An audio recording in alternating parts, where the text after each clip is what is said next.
A new report in this morning's Washington Post sheds fresh light on CIA interrogation techniques used to get some high-profile al-Qaeda detainees to talk. Interviews with U.S. officials suggest two men pushed the use of some of the harshest techniques, but not without pushback from other agents. Joining us now from our Washington bureau is Joby Warwick, national security reporter for the Washington Post. Good morning. Good morning, Chris. Give us some of the key points of what you found out as you reported this story. Yeah, there was some push and pull that came from surprising places within the CIA as the interrogation program was going forward, including from some of the interrogators themselves. There was resistance to things like sleep deprivation and nudity in the beginning, and when waterboarding started, some of the interrogators actually revolted and said, you know, after 4 or 5 days they refused to do this. Some threatened to quit, and some even insisted that the CIA send top officials from Washington to the secret site to watch it happening in order for them to continue. We had no idea that there was this level of dissension, right?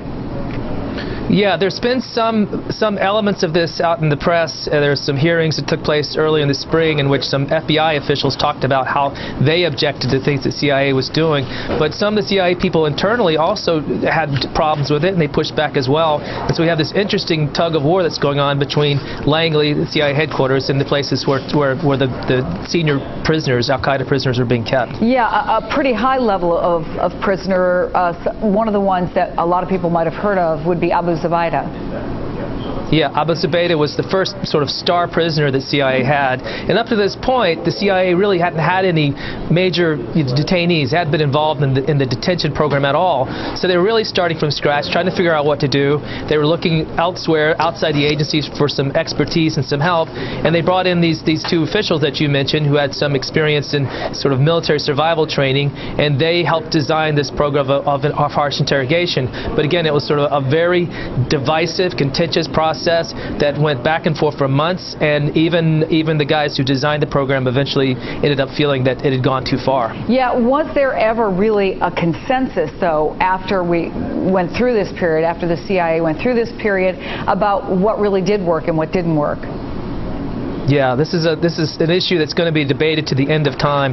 There are many people we talked to who worked in the program who said that nothing really of substance came out of the program in terms of stopping actual plots. You know, some will acknowledge that CIA learned about parts of the network. They learned names. They learned the ways that al-Qaeda communicated with each other. But in each case, some of these people will say, you know, we could have learned the same bits of information from other sources. So, you know, this will be something that people will continue to talk about, I think, for many months to come. It's a fascinating article, extremely in-depth reporting from Joby Warwick. Thanks so much. Do appreciate you being with us. Thank you.